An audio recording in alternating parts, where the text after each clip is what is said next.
Hello everybody. So this video is entitled Way More Room to Run. Did we get a rebound on Friday?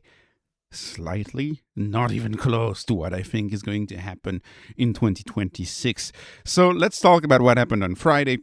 It was a glorious Friday. I mean, all of the stocks that I cover on the channel were up a lot, aside from Tesla. For some reason, the market changed its mind on Tesla in 2026. Now Tesla dropping. But the stocks that were battered really the last 2 months, the last 3 months, are rebounding like crazy, like a knee-jerk reaction, as if the market had been wrong for the past 3 months, which, by the way, I believe it totally has been wrong. I look at these companies, I view all of them as undervalued. I don't really follow iron too much, but at least Nebius, Mara, and CleanSpark, I can tell you. I'm not selling those anywhere at these levels. Like, this is way too cheap. This is way too low. And one may be tempted when you see plus 14% in a day from CleanSpark. You got to ask yourself, is the market irrational? The market is entirely irrational. How could a company value changed by 14% from the day before to the next day? Well, this is because the market is manic depressive. The market is crazy, it changes its mind all the time, and has no idea how to value innovative stocks. And it turns out, towards the end of 2025, the market lost its senses for about 2 to 3 months. I have no idea if the market's going to come back to its senses in early 2026. I hope so. If it does not, it will come back to its senses at some point. I just can't know when the market's coming back to its senses. But it was a good start to 2026, by the way. It was a pretty good start. I also want to say this. I'm not even sure leadership matters for a lot of these companies midterm, in the midterm. And by midterm, I mean less than 5 years. And the best example of that is CleanSpark. I think it's important to reflect on what happened with CleanSpark. So they had the former CEO. I thought the former CEO was fine, but the market was very much against the former CEO. People complained, the internet got wild, and then you switch to a new CEO, right? CleanSpark switched to a new CEO right before the October run, and so people were praising the CEO, and now if you look at the stock price of CleanSpark, we're back to the same level as where CleanSpark was when the prior CEO was in charge. Does a good CEO make the stock price, or does the stock price make a CEO good, right? That's, I think, a key question. And clearly, if the stock price is up, people think the leadership is good. The stock price down, people think the leadership is bad, because the truth is, Mr. Market does not take the time to actually look at the CEO actions and judge them positively or negatively. They just look at the stock price and they say, oh, the stock is up, thus the CEO would be good, right? Imagine if you were to look at GM and you were to judge Mary Barra as a good CEO just because the stock price is up more than Tesla in 2025. You were like, oh, she's a good CEO. The stock is up more than Tesla. Never mind all of the debt that the company has. Never mind all of the leases, all of the cars are not going to come back due, and all the major losses that are upcoming for a company like GM. Market doesn't care. Market only looks about short term. We as investors have to only look about the future. We have to only look at the long term. Medium term, it's all about the narrative. It's all about the sentiment. It's all about these money flows. And we've had a tough end of 2025 for money flows, especially with banking system being impacted with two to three different paychecks from the government not hitting the bank accounts. Banking issues continuing. We saw the biggest repo event since 2021 on December 31st with the banks pledging government bonds to the Fed to get liquidity from the Fed. Money printing coming back in full speed. And the truth is, short term, it's very tough to predict anything. In my view, you got to be willing to sit on your stock for half a decade, at the very least half a decade. And, most viewers of this channel have way more than half a decade of investing coming up, right? Even people in their 60s, 70s, you're going to be investing for more than half a decade in general.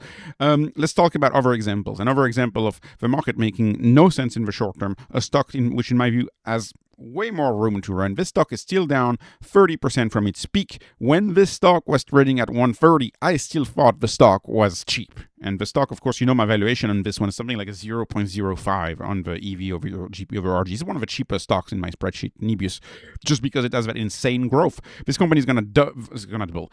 It's going to be anywhere between 10x and 20x revenue over the next 12 months. Anywhere between 10 and 20x. We don't really know, it's anywhere between that. In my view, it's going to be closer to 20x than to 10x. In my spreadsheet, I have it at 16x revenue. Imagine a company growing at 1600%. That's an insane company. The market has no idea how to value this company. It has so much no idea how to value this company that if you look at the reaction to similar news, granted, the Microsoft deal was a bigger deal than the Meta deal. But if you look, the stock went up like crazy in September. In early September, Nebius announces a deal with Microsoft. Stock went up like crazy. Why? Because if you remember, early September, we had a very good stock market sentiment. Everything was fine. Fast forward, November 12th, we have a whole bunch of uncertainty with 1010 event and tariff fears having passed, with the government reopening, but really, on November 12th, this was just in the cooking, about to reopen. There was still a lot of uncertainty. So you have Nebius, who announced, in my view, similarly good news, their deal with Meta. The stock went down that day. They announced a $3 billion deal. The stock went down. They announced an amazing Q3 with that deal where they said they were entirely sold out. The stock went down. What's the difference? Mid-November 2025 was a stock's bad narrative for Mr. Market. Growth bad, right? Early September, that was a stock's good narrative. Growth good narrative. It's so dumb. Over the short term, these movements are so dumb. And they're meant to shake you out of good companies. They're meant to shake you out of your stocks. Think about CleanSpark. Plus 15% one day, minus 15% another day. Same from our IREN. Plus 13%, minus 30%. The market has no idea. Let's talk about HIMS. HIMS is a similar story. Unanimously, frankly, I follow HIMS. I follow other HIMS influencers on this one. Anonymously, we're all impressed by the Q3 of HIMS. I keep telling on this channel how I was impressed by the Q3. Growth came back.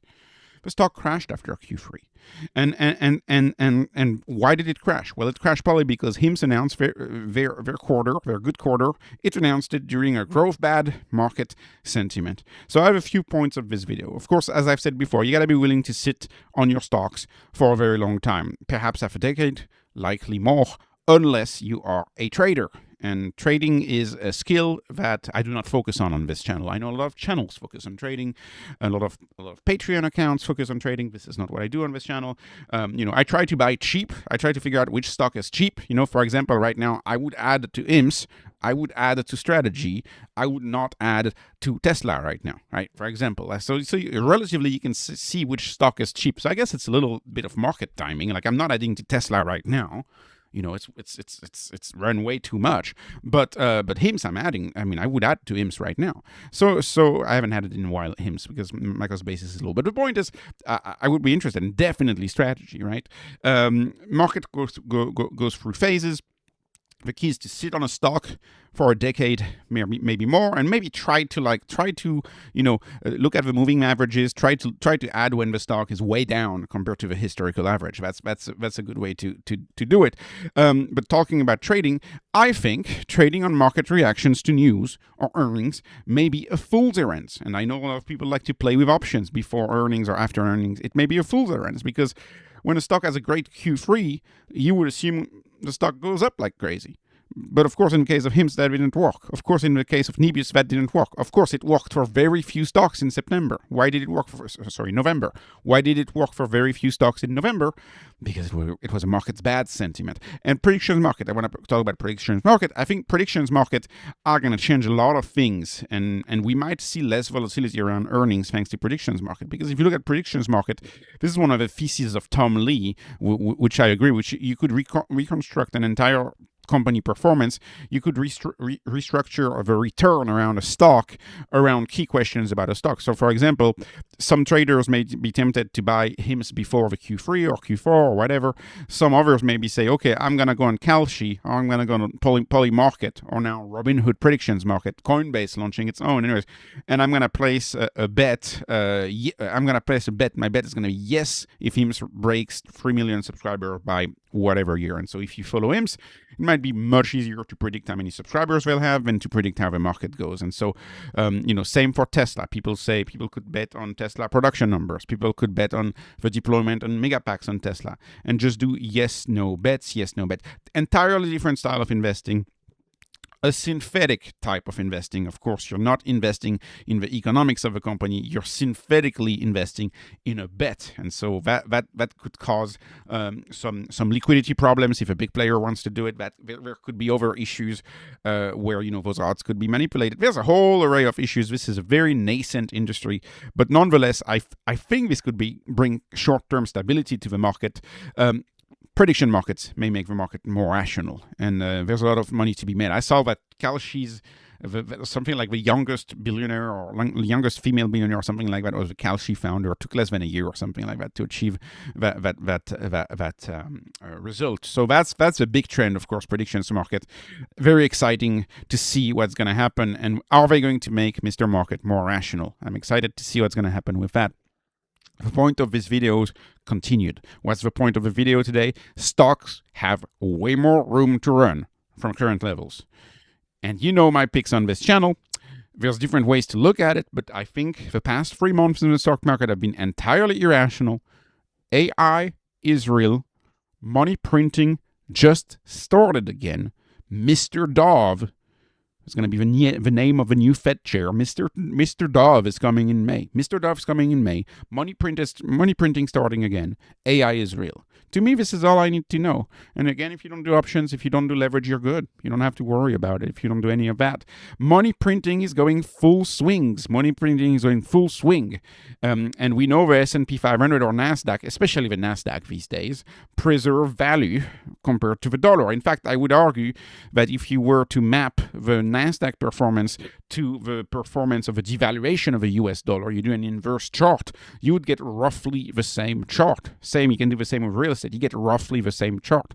The NASDAQ, the S&P, real estate not really, because you got a lot of expenses and taxes, but at least the NASDAQ and the S&P, you roughly track the money debasement. And so one could say stocks have no bottom because stocks have no top. Stocks have no top because fiat has no bottom. And if you know Bitcoin, we say in Bitcoin has no top because fiat has no bottom. I would argue this is also true for stocks. Stocks have no top because fiat has no bottom.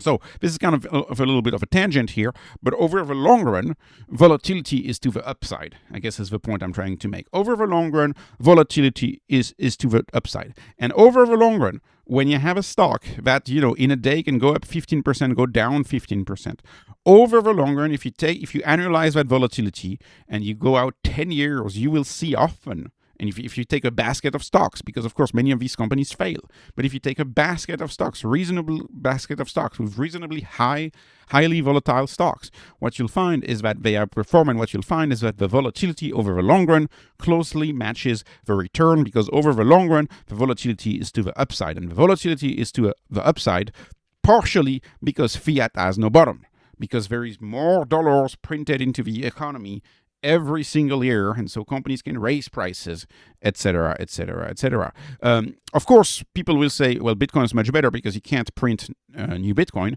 but you can print new stocks, and that's partially true. You can print new stocks. A lot of people dislike stock-based compensation, for example, or the issuance of new shares. They say it's unfair. The CEO is getting that money unfairly. Not looking at the fact that really if you issue stock-based compensation, you are paying the CEO in your own currency. You are paying the CEO by printing your own shares. But most firms, and this is true, like even though stocks can print their own shares, most firms at least try to reduce their share count to eliminate stock-based compensation. So stock-based compensation for more mature companies tends to be a very small issue, a very little issue. And let me just get, theoretical a little bit, which is minting fresh shares, not through NBC, but you're actually printing new shares and selling them in the open market. That's technically neutral. Like if you study stock market and mechanics, it's technically neutral. Like if you dilute by 100, but add 100 of cash, technically issuing new shares is neutral because you got 100 of cash. The key is how are you going to invest that 100, and what is the market's perception of how you invest that 100. And oftentimes the market perceives that 100 as poorly invested, misallocated in mergers, acquisitions, ill-fated investments, all of that sort of stuff. This is where, of course, Saylor really innovated, because Saylor takes the 100 of cash and puts it into something very objective, which is Bitcoin. And so he invented MNAV, and with MNAV, exactly that, if you sell $100 worth of new stock, you dilute by 100, and you get 107, for example, because you go ahead, you turn it around, you go buy Bitcoin right away. I've done a full video about the mechanics of how this works when you buy a undeniable asset with a market price that you can see right away. Right? When a company does dilution and they buy another company, you typically see if the acquisition worked out. You see that 5 years from now, and then the stock just has more uncertainty because nobody really knows. When you issue stock to, say, buy a treasury asset like Bitcoin or like a Solana, you have much less uncertainty baked in, and investors can know right away whether dilution was actually a good thing or not, or at least whether the dilution was neutral. And neutral dilution is, like I said, is neutral. It's just the market reaction to it.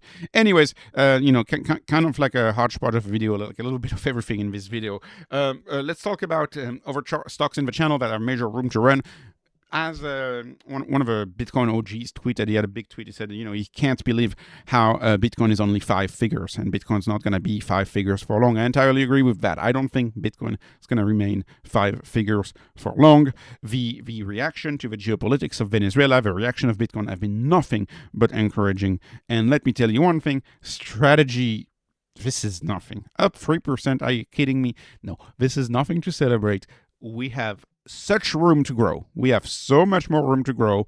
Let's reclaim 300. Let's reclaim 400. This will happen eventually as Bitcoin eventually rises back. This is my firm confidence. Note, stretch 99.67. I talked about that in my prior video. This is a celebration.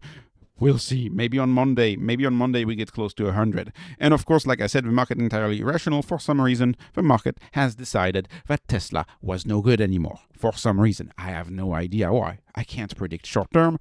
I can't know short term. I will conclude this video talking briefly about Solana. Solana, of course, more volatile than Bitcoin. Bitcoin drops more slowly. Solana drops hard. Bitcoin goes up more slowly. Solana goes up hard. Very beautiful price action in Solana treasury companies. UPEXI up 13%. EFD was up quite a bit too. Sol Strategies, I don't really follow it, but was up quite a bit too. Forward Industry, a stock that I've liked recently quite a bit. Up, what is it? We after hours, we're talking about 13%. Up 13%, up 13%. Again, the only way to assess the performance of these companies is perhaps to take a 200-week moving average. And of course, these companies are not 200 weeks, so we can't really do that. But take a very long-term moving average and look at the price based on that moving average, because short-term, the volatility is just going to be insane. This is also the type of company where it makes a lot of sense to DCA, a lot of sense to just buy a teeny tiny. If you're interested in the thesis, just buy a teeny tiny amount every other day, because these swings are so insane. And so, if we have a bad event, I wouldn't be surprised to see them down 10%, up 10%, down 10%. Solana, I'll conclude with Solana. Solana is one of these blockchains which is once again not following fundamentals. Launching prediction markets now. Lots of stable coins of Solana. These smart contracts blockchain, whether it's Solana or Ethereum, but remember, Ethereum is mostly run by Base, and Base is Bitcoin. So really, the better bet on Ethereum is buying Bitcoin, in my view. But Solana is way more decentralized. I think it's a much more interesting blockchain. It's very, very inexpensive, very cheap, and the market doesn't want to see that eventually stocks are going to be traded on blockchains. Eventually, insurance contracts are going to be traded on blockchains. I was reading something very interesting about whether one should go on vacation or not. What if it rains? Well, you could just go on a betting market and say, well, if it rains and while I'm on vacation far away, give me a payout, like give me some money if it rains, right? These predictions market that are built on these platforms can replace insurance. They can entirely replace insurance. Oh, if I have a hurricane in my region, You gotta pay me 5-1 or 10-1, and you can just buy a predictions market and just get a payout whether it's a hurricane or not. And you don't have to go through all of the crazy infrastructure, the appraisal, the offices, all of that sort of stuff that take a very, very long time. These companies, whether it is insurance, whether it is stock markets, insurance, payments, banking, lending, it's going to move to the blockchain. And I think Solana is slated to be a major winner. And eventually, of course, Web3 infrastructure, this is what we talk about. WhatsApp, you could have all of that done on Solana chat, all through a blockchain, right? You don't necessarily need a WhatsApp. Social media, you could have it built on a blockchain.